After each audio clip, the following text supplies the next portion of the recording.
L'Église d'Afrique du Nord du IIe au XIIe siècle de Joseph Kuok, annexe 1, la passion de Perpétue et Félicité à Carthage. Perpétue, jeune femme de 22 ans, fut arrêtée avec sa servante Félicité et 4 autres personnes pour refus de sacrifier aux empereurs.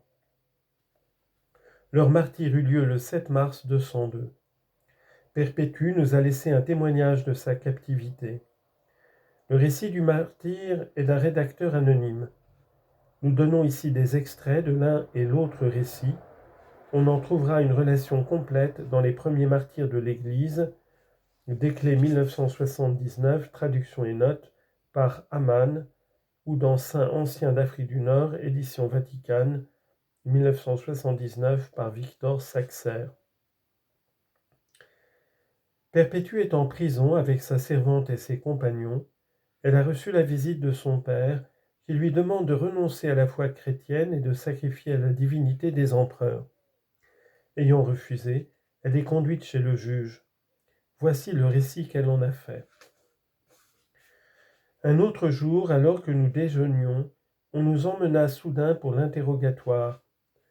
Nous arrivâmes au forum. Le bruit s'en répandit aussitôt dans les quartiers voisins, et il y eut une foule immense. Nous étions montés sur l'estrade.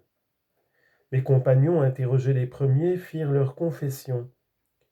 Quand arriva mon tour, mon père se trouva présent avec mon fils. Hilarianus,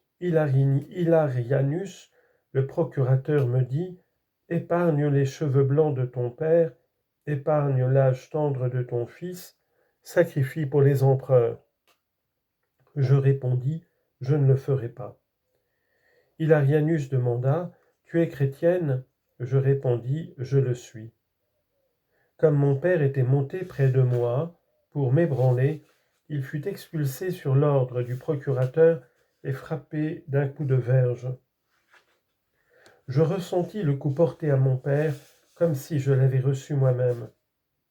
J'avais de la peine pour sa vieillesse malheureuse.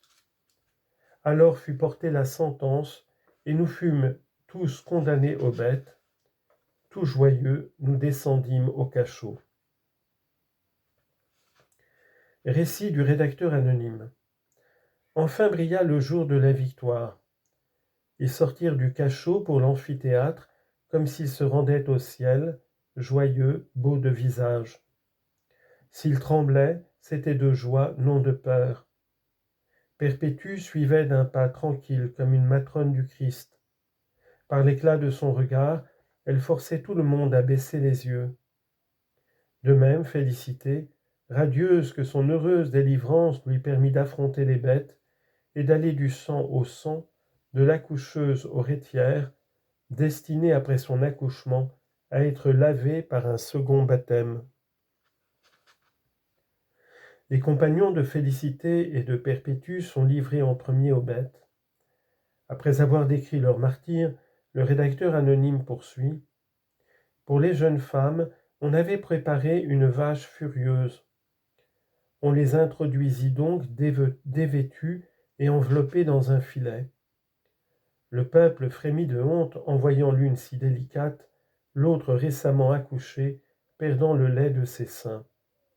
Aussi furent-elles ramenées et vêtues de tuniques sans ceinture. Perpétue fut lancée en l'air la première et retomba sur ses reins. Dès qu'elle put s'asseoir, elle ramena sa tunique déchirée sur le côté pour en couvrir les cuisses, plus attentive à la pudeur qu'à la douleur. Elle se leva, aperçut Félicité, s'en approcha, lui donna la main et la releva. En les voyant debout toutes les deux, la dureté du peuple fut vaincue. On les ramena par la porte des vivants. Mais le peuple réclama le retour des martyrs au milieu de l'arène pour que d'un regard complice, il pût collaborer avec le glaive quand il s'enfoncerait dans leur cœur. Corps. Les martyrs se levèrent donc alors d'eux-mêmes et se rendirent là où voulait la foule. D'abord, ils s'embrassèrent mutuellement pour achever le martyre par le rite de la paix. Puis ils se tinrent immobiles et reçurent le coup mortel. Perpétue put goûter la douleur cette fois. Frappée d'un coup entre les côtes, elle se mit à crier, et saisissant la main incertaine du gladiateur novice, la guida vers sa gorge. Peut-être qu'une femme n'aurait pu mourir autrement. Comme l'esprit impur la craignait, il fallait qu'elle-même voulût mourir.